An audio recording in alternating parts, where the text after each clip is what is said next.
Hello students, lost spring का जो हमने पहला पार्ट किया था, आज हम उसका सेकंड पार्ट लेकर के आए हैं। आई होप फर्स्ट पार्ट आपको अच्छे से समझ में आया होगा। अगर आपको कोई भी डाउट हो तो आप कमेंट कर सकते हैं। तो आज हम सेकंड पार्ट स्टार्ट करेंगे।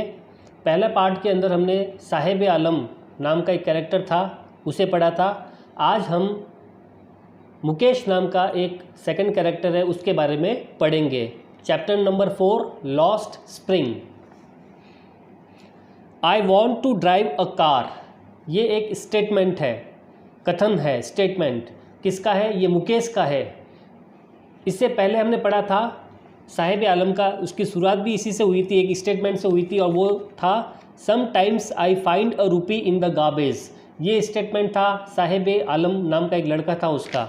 और अभी जो सेकंड पार्ट हम पढ़ रहे हैं, इसी के अंदर मुकेश का स्टेटमेंट है I want to drive a car, मैं कार चलाना चाहता हूँ, ये उसका स्टेटमेंट है। और जब ये बात करता है मुकेश, तब क्या होता है? मुकेश इंसिस्ट का मतलब होता है जोर देना, बात को जोर देते हुए कहना। तो Mukesh इंसिस्ट्स on being his own master. Own master मतलब स्वयं का मालिक। मुकेश खुद का मालिक बनने के ऊपर जोर देता है और कहता है I will be a motor mechanic, मैं एक मोटर मैकेनिक बनूंगा। ही अनाउंसेस, अनाउंस का मतलब भी होता है कहना, कहने के भी तरीका मतलब जोर से कहता है, जोर दे करके कहता है। अनाउंस का मतलब घोषणा करना भी होता है, और यहाँ पर इसका अर्थ है, मीनिंग है कहना और एकदम जोर से कहना। तो वो कहता है I will be a motor mechanic, मैं एक मोटर मैकेनिक बनूंगा। तब ऑथर उससे पूछती है, ऑथर कौन है? अनीस जंग। वो पूछती है do you know anything about cars, क्या तुम कार्स के बारे में, कार जो कार होती है उनके बारे में जानते हो कुछ भी? आई आस्क, मैं ऐसा उसको पूछती हूँ। तब वो कहता है I will learn to drive a car, मैं कार को ड्राइव करना जो है सीख जाऊंगा, या कार को चलाना मैं सीख जाऊंगा।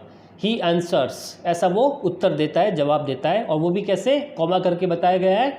Looking straight into my eyes, straight यानी एकदम सीधा, सीधे मेरी आंखों की तरफ देखते हुए वो ये जवाब देता है, आंसर देता है। हिज ड्रीम लूम्स, उसका जो सपना है ये मोटर मैकेनिक बनने का या कार ड्राइव करने का, ये जो है ड्रीम, सपना, लूम्स यानी अस्पष्ट दिखता है, लाइक अ मिराज, मिराज यानी मृग तृष्णा। ये एडमिस्ट नहीं है, अमिट्स है। ये डी, एक पहला वाला जो डी है इसको आप काट देंगे, इसका सही वर्ड है ये अमिट्स, AMIDST। तो उसका जो ये सपना है, his dream looms like a mirage amidst the dust of streets that fill his town Firozabad, यानी कि उसका जो टाउन है फिरोजाबाद, और ये जो उसका सपना है लूम्स, अस्पष्ट दिखाई पड़ता है। कैसे? लाइक अ मिराज, मतलब एक मृग तृष्णा की भांति उसका ये जो सपना है वो अस्पष्ट दिखाई पड़ता है। किसके बीच में? अमिट्स यानी के मध्य में, के बीच में, किसके बीच में? द डस्ट ऑफ स्ट्रीट्स, यानी कि धूल भरी हुई जो गलियां है, दैट फील हिज टाउन, जो उसके टाउन फिरोजाबाद को भर के रखे हुए हैं, जो कि और आगे बताया गया है famous for his it's bangles, जो कि उसके बैंगल्स यानी चूड़िया, जो कि फेमस है, प्रसिद्ध है चूड़िया बनाने के लिए उसका जो टाउन फिरोजाबाद। वैसे फिरोजाबाद पूरे इंडिया के अंदर चूड़िया के नाम बनाने के लिए मशहूर है। तो उसका ये जो सपना है मोटर मैकेनिक बनने का या कार चलाने का, ये जो सपना है एक मृग तृष्णा के समान या उसकी भांति उसके कस्बा फिरोजाबाद की गलियों में धूल के रूप में अस्पष्ट दिखाई पड़ता है, जो कि चूड़ियों के लिए फेमस है। Every other family in Firozabad is engaged, हर दूसरा परिवार इन फिरोजाबाद के अंदर इज एंगेज्ड, एंगेज्ड का मतलब होता है लिप्त है, और भी कह सकते हैं लगा हुआ है, यानी हर दूसरा परिवार, हर अन्य परिवार फिरोजाबाद का वो लगा हुआ है या लिप्त है, किसमें? इन मेकिंग बैंगल्स, चूड़ियाँ बनाने में लगा हुआ है, यानी कि हर परिवार यही काम करता है वहाँ पर। It is the centre of India's glass blowing industry, और यह भारत का एकदम केंद्र है, सेंटर है कौन सा, किस बात का? Glass blowing industry. इंडस्ट्री यानी उद्योग, यानी कि ग्लास, चूड़िया क्या होती है? कांच ही होता है ग्लास। तो कांच के गलन की, या उसको एकदम ब्लो करते हैं, पिघलाते हैं कांच को, फिर इसको शेप देते हैं, तो कांच के गलन की जो ये इंडस्ट्री है, उद्योग है, उसमें ये फिरोज़ाबाद जो है सेंटर है, एकदम केंद्र है। वेयर, जहाँ पर फैमिलीज़ हैव स्पेंट जनरेशंस, जहाँ पर परिवारों ने पीढ़ियाँ बिताई है, स्पेंट थर्ड फॉर्म है।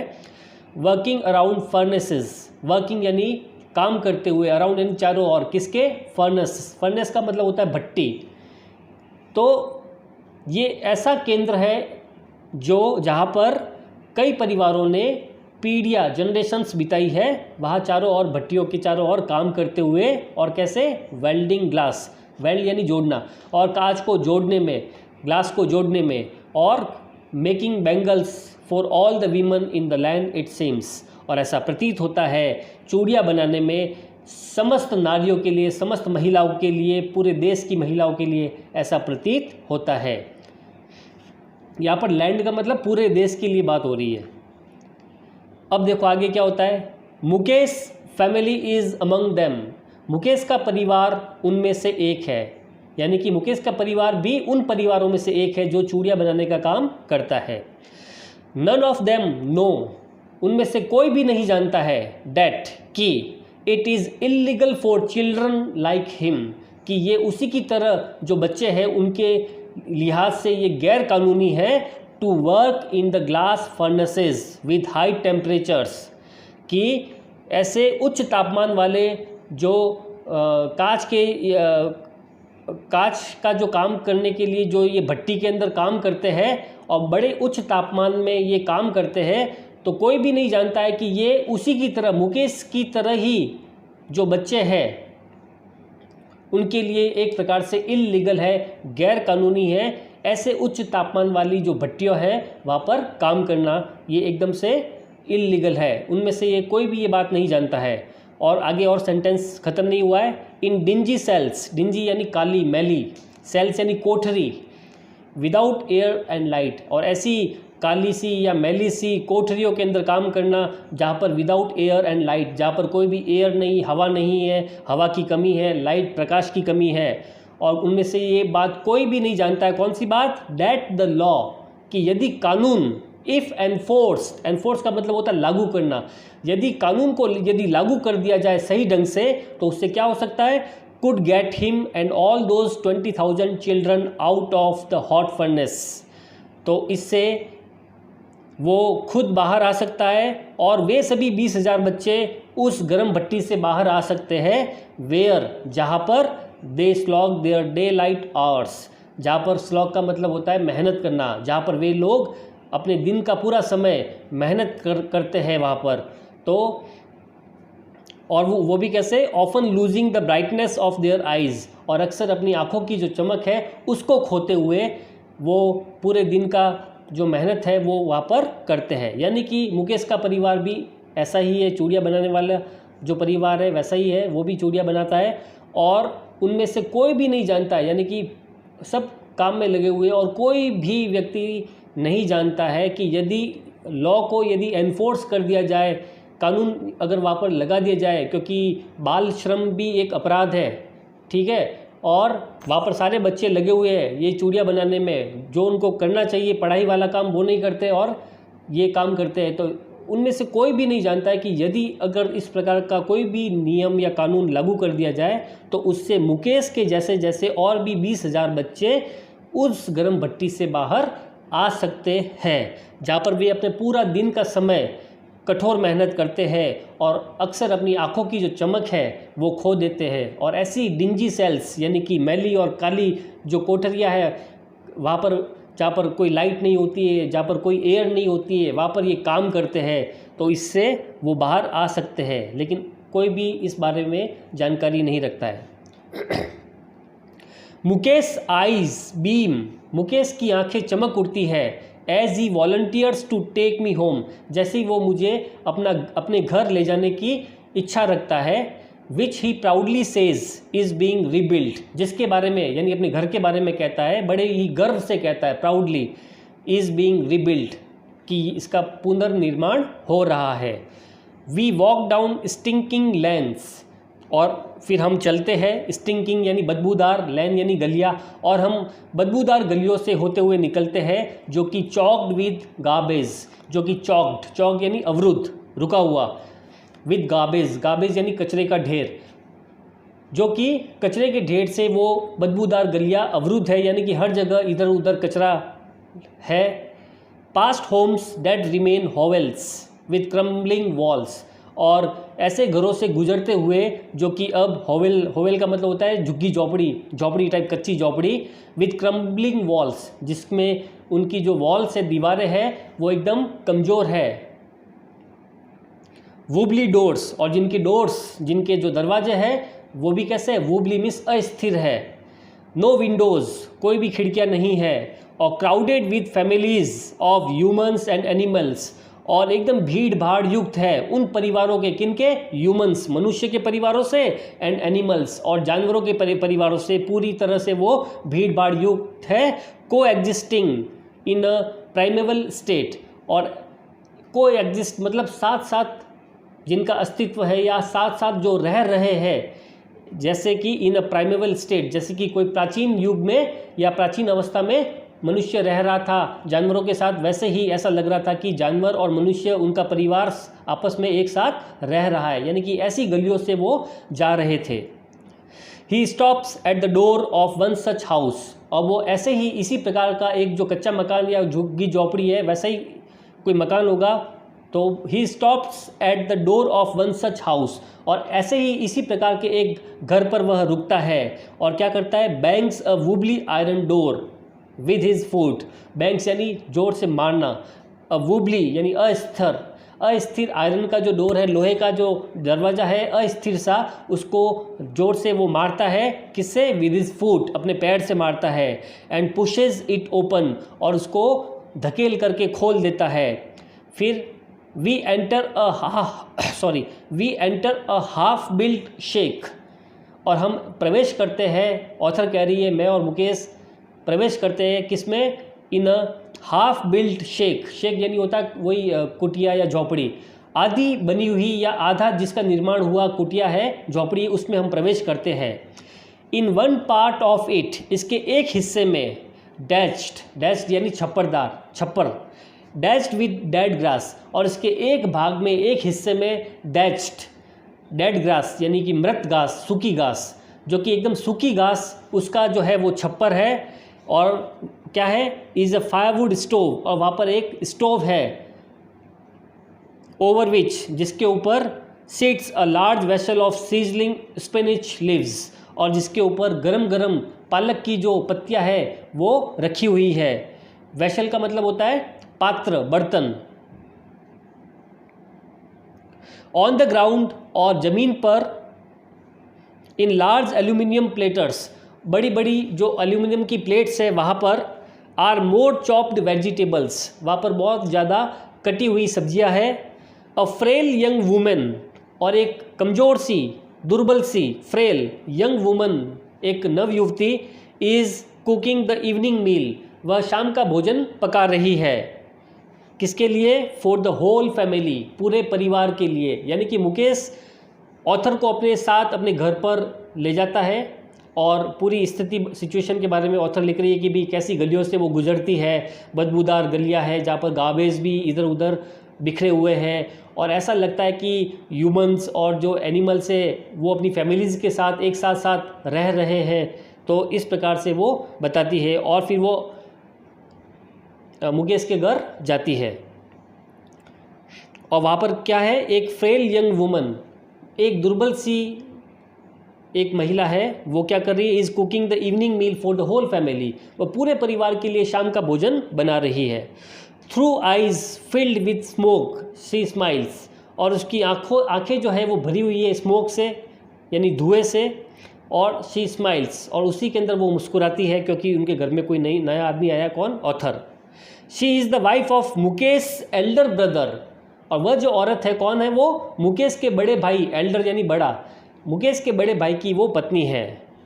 Not much older in years, ज़्यादा वर्षों में नहीं है, यानी कि उसकी उम्र ज़्यादा नहीं है। She has begun to command respect as the bahu, और उसने बहू के रूप में सम्मान प्राप्त करना शुरू कर दिया है, यानी उसे घर में बहू कहा जाता है। और वो बहू क्या होती है, इंग्लिश में कहते हैं the daughter in law of the house, घर की पुत्र वधू। Already in charge of 3 men, और वो ऑलरेडी इंचार्ज है, मुखिया है, एक प्रकार से देखा जाए तो 3 लोगों की वो मुखिया है, क्योंकि घर को जो संभालता है, घर का मुखिया अलग होता है जो घर को संभालता है। तो और ये 3 लोग कौन है इसमें आगे बताएगा, her husband Mukesh and their father, उसका खुद का पति, उसका देवर मुकेश और उसका ससुर। ठीक है, तो इन 3 जो मेल है तो पुरुष लोग हैं और एक ये महिला है। तो कहने का मतलब ऑथर कह रही है कि ये उस घर की बहू है और एक प्रकार से वो इंचार्ज भी है इन 3 लोगों की भी, क्योंकि इनका खाना या घर का कोई भी कामकाज है वो यही संभालती है, इसलिए ऑथर ने उसे को बोला इंचार्ज कहा है, मुखिया। When the older man enters, और जब उस घर के अंदर जो बुजुर्ग या बड़ा व्यक्ति एंटर करता है, प्रवेश करता है, तो she gently withdraws behind the broken wall, तो वो धीरे से, जेंटली मीन्स धीरे से, विड्रॉज बिहाइंड पीछे की तरफ हटती है, द ब्रोकन वॉल ये टूटी हुई दीवार के पीछे एकदम हो जाती है या वहाँ पर चली जाती है। And brings her well, well का मतलब होता है घूंघट, और अपना घूंघट लाती है कहाँ पर, क्लोजर टू हर फेस, अपने एकदम चेहरे के पास ले आती है, यानी कि घूंघट करती है जैसे ही कोई बुजुर्ग या बड़ा व्यक्ति वहाँ पर आता है। इन दिस केस, सॉरी इसके ऊपर वाला रह गया, एज कस्टम डिमांड्स, जैसा कि कस्टम रिवाज की मांग होती है, जैसा कि परंपरा है या रिवाज है, जैसा कि रिवाज होता है और उसकी मांग होती है, तो वो वैसा ही करती है कि घर पर कोई भी यदि एल्डर आता है तो वो थोड़ा सा पीछे हो जाती है और अपना घूंघट नीचे करती है। Daughters in law must veil their faces, पुत्र वधुएं या बहुएं जो होती है उनको मस्ट चाहिए, मस्ट यहाँ पर जोर देते हुए कहा गया है, मस्ट वेल देयर फेसेस, अपने चेहरों को ढकना चाहिए, घूंघट डालना चाहिए, बिफोर मेल एल्डर्स, जो पुरुष और वो भी कैसे, एल्डर्स जो बड़े पुरुष होते हैं उनके सामने उनको अपना घूंघट करना चाहिए।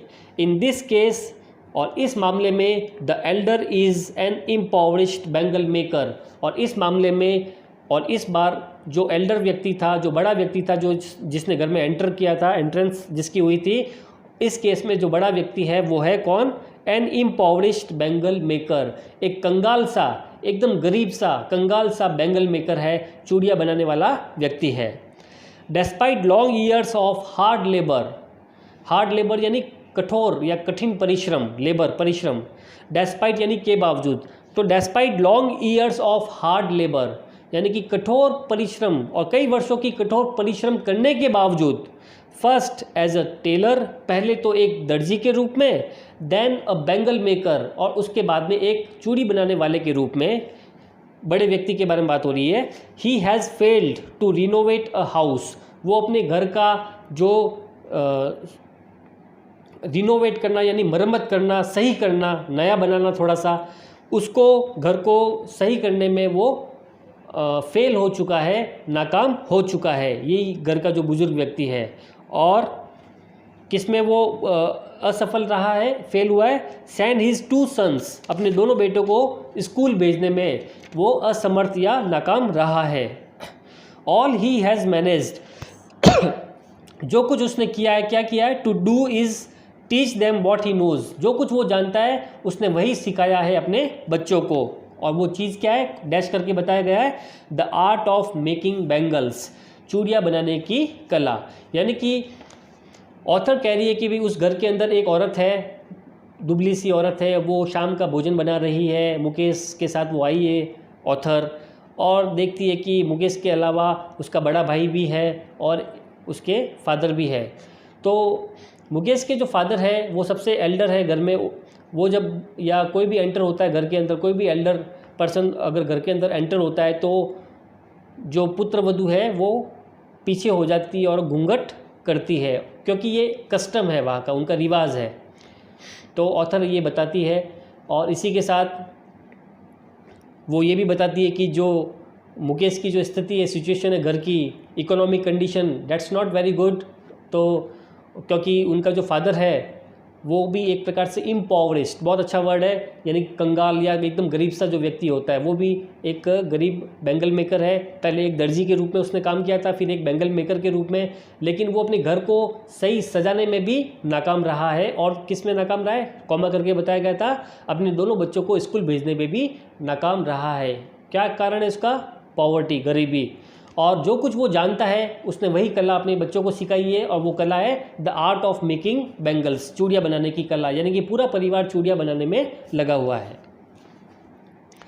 अब ये एक स्टेटमेंट है, इट इज़ हिज कर्म हिज डेस्टिनी, कर्म यानी कर्म, इट इज़ हिज कर्म, यह उसका कर्म है, हिज डेस्टिनी, उसका भाग्य, सेज मुकेश ग्रैंड मदर, ये बात करती है कौन, मुकेश की दादी माँ, who has watched her own husband go blind, जिसने अपने स्वयं के पति को अंधा होते हुए देखा है या देखा था, with the dust from polishing the glass of bangles, कैसे, उस डस्ट से, उस धूल से, उस डस्ट से, from polishing the glass of bangles, जो कि बैंगल्स की, चूड़ियों की जो पॉलिश की जाती है, तो पॉलिश भी क्या होगी, कांच को यदि घिसेंगे तो वो भी क्या होगा, उसका पार्टिकल भी क्या होगा, वो भी कांच ही होगा। तो एक डस्ट के रूप में जब भी उसको आप पॉलिश करेंगे तो डस्ट के रूप में उड़ेगी। तो उसने अपने खुद के पति को भी अंधा होता हुआ देखा है, उसकी दादी ने, मुकेश की दादी ने, किससे, from polishing the glass of bangles, यानी कि जो चूड़ियों के जो कांच होते हैं उनकी पॉलिश जब करते हैं और उसकी जो डस्ट होती है उसके कारण से अपने पति को भी उसने अंधा होते हुए देखा है। Can God given lineage ever be broken, lineage का मतलब होता है वंशावली, वंशक्रम। Can God given lineage ever be broken, क्या भगवान के द्वारा दी गई ये जो वंशावली है, वंशावली का मतलब यहाँ पर उसने बताया कि वंश क्रम, यानी कि जो उनके पहले पूर्वज काम करते आ रहे थे चूड़ी बनाने का, वो भी कर रहे हैं, आने वाली जो पीढ़ी है वो भी यही काम करेगी, तो एक ये वंश क्रम चल रहा है, वंशावली। तो can God given lineage ever be broken, क्या ये भगवान के द्वारा दी गई ये जो वंशावली है क्या कभी तोड़ी जा सकती है, सी इम्प्लाइज, ऐसा उसका तात्पर्य है किसका, मुकेश की दादी का, वो ये कहना चाहती है। Born in the caste of bangle makers, चूड़ियाँ बनाने वाला की जो जाति है उसके अंदर जन्म लेते हुए, they have seen nothing but bangles, उन्होंने सिवाय बैंगल्स के, सिवाय चूड़ियों के कुछ भी नहीं देखा है। इन द हाउस, घरों के अंदर, इन द यार्ड, वही घर का जो यार्ड आंगन होता है वहाँ पर, इन एवरी अदर हाउस, हर दूसरे घर में भी यही देखा है, और एवरी अदर यार्ड, और हर दूसरे घर के आंगन में भी यही देखा है, और एवरी स्ट्रीट इन फिरोज़ाबाद, और फिरोज़ाबाद की हर गली में भी उन्होंने यही देखा है। यानी मुकेश की दादी कह रही है कि उन्होंने सिवाय चूड़ियों के और कुछ नहीं देखा है, यहाँ देखो तो चूड़ियाँ, वहाँ देखो तो चूड़ियाँ, फिरोज़ाबाद की हर गलियों के अंदर चूड़ियाँ ही चूड़ियाँ। स्पाइरल्स ऑफ बैंगल्स, जो चूड़ियाँ है वो स्पाइरल्स के रूप में है, गोलाकार के रूप में, यानी कि उनकी श्रृंखला के रूप में, इधर देखला तो चूड़ियाँ, यानी श्रृंखला के रूप में, एक श्रृंखला नुमा चूड़ियों हर जगह दिखती है, स्पाइरल्स ऑफ बैंगल्स। और उसमें उन्होंने टाइप्स बताए, कौन कौन सी टाइप्स है, कौन कौन से प्रकार है, sunny gold, paddy green, royal blue, pink, purple, every colour, हर वो कलर, प्रत्येक वो colour, born out of the 7 colours of the rainbow, वो हर कलर जो कि बोर्न आउट, निकला हुआ है, उत्पन्न हुआ है, of the 7 colours of the rainbow, rainbow के यानी कि इंद्रधनुष के 7 रंगों से जो भी कलर निकला है, हर प्रकार की चूड़ियाँ उन्होंने देखी है। लाई इन माउंट्स, जो कि ढेर के रूप में पड़ी हुई है, इन अनकेम्प्ड यार्ड्स, अस्त व्यस्त आंगन में पड़ी रहती थी, are piled on 4 wheeled hand carts, और उनको ढेर के रूप में रख दिया गया है, किसमें, ऑन 4 व्हील्ड हैंड कार्ट्स, 4 पहियों वाली जो हाथ से खींची जाने वाली, हैंड कार्ट यानी हाथ से खींची जाने वाली जो गाड़ी है, उसमें उनको देखा है। पुश्ड बाय यंग मैन, जो कि नौजवान लोगों के द्वारा धकेली जाती है वो hand cart, along the narrow lens of the shanty town, उस गरीबों की बस्ती, शैंटी टाउन का मतलब होता है गरीबों की बस्ती, उन गरीबों की बस्ती में की जो एकदम संकरी सी जो गलियाँ है उसमें धकेलते हुए उन्होंने उस चीज़ को देखा है। एंड इन डार्क हटमेंट्स, और एकदम अंधेरे से पड़े हुए या अंधेरे में रहे हुए जो हटमेंट्स है यानी कि झोपड़ियाँ है, next two lines of flames flickering oil lamps, जिसके एकदम पास में जो जगमगाती हुई तेल के जो लैंप्स होते हैं उससे जगमगाती हुई जो ज्वालाएँ है यानी कि बत्तियाँ है, वहाँ पर उसके पास में ही सिट बॉयज़ एंड गर्ल्स, वहाँ पर लड़के और लड़कियां बैठे हुए हैं with their fathers and mothers, अपने अपने माताओं और पिताओं के साथ बैठे हुए हैं। Welding pieces of coloured glass into circles of bangles, welding यानी जोड़ते हुए, पीसेज ऑफ कलर्ड ग्लास रंग बिरंगे जो कांच होते हैं उनके टुकड़ों को जोड़ते हुए, किसमें, इनटू सर्कल्स ऑफ बैंगल्स, चूड़ियों की जो घेरा होता है, गोला होता है, गोलाई होती है, उसमें वो जोड़ते हुए वो ये सब बच्चे और बच्चियाँ काम करते हैं एकदम अंधेरे में। और किसकी किसकी रोशनी में, ये ऑयल लैम्प्स की रोशनी में। Their eyes are more adjusted, उनकी आंखें ज़्यादा एकदम सटीक बैठती है, एडजस्ट है किसमें, टू द डार्क, अंधेरे में, यानी कि उनकी आंखें एकदम अंधेरे में ज़्यादा सटीक बैठती है। देन तुलना हो रही है किसकी तुलना में, टू द लाइट आउटसाइड, बाहर का जो प्रकाश है उसकी तुलना में उनकी जो आंखें हैं वो ज़्यादा अंधेरे में सटीक बैठती हैं। दिस इज़ वाई, इसी कारण से, दे ऑफन एंड अप, इसी प्रकार से वो खो देते हैं, ख़त्म कर देते हैं, लूजिंग देयर आई साइट, अपनी आंखों की जो चमक है, रोशनी, उसको खोते हुए, बिफोर दे बिकम एडल्ट्स, इससे पहले कि वो एडल्ट्स बन जाए उससे पहले ही वो अपनी आंखों की जो रोशनी है या चमक है उसको वो खो देते हैं, क्योंकि उनको काम करने की आदत अंधेरे के अंदर ही है। तो बाहर का प्रकाश उनको एक प्रकार से चुभता है, क्योंकि वो उनका शुरू से काम वही रहता है, सुबह से लेकर शाम तक वो अंधेरे में ही काम करते हैं, और इस प्रकार से उनकी आंखों की जो रोशनी है वो ज़्यादा पावरफुल नहीं है। तो ऑथर 2-3 चीज़ें इसमें हाईलाइट कर रही है। एक तो पॉवर्टी के बारे में, पॉवर्टी इसलिए क्योंकि पॉवर्टी के कारण जो बच्चे स्कूल में जाने चाहिए वो स्कूल में नहीं जा पा रहे हैं पॉवर्टी के कारण, और वो काम में लगे हुए हैं, और उनको अपने आप को सर्वाइव करने के लिए, ज़िंदा रखने के लिए, या अपने परिवार को ज़िंदा रखने के लिए काम करना पड़ता है। तो आई होप आज हम इतना ही करते हैं। इसका जो थर्ड पार्ट होगा इसके अंदर हम इस नेक्स्ट जो बचा हुआ टॉपिक है उसको हम पूरा कर लेंगे। आई होप आपको बहुत अच्छे से ये लेसन समझ में आ गया होगा।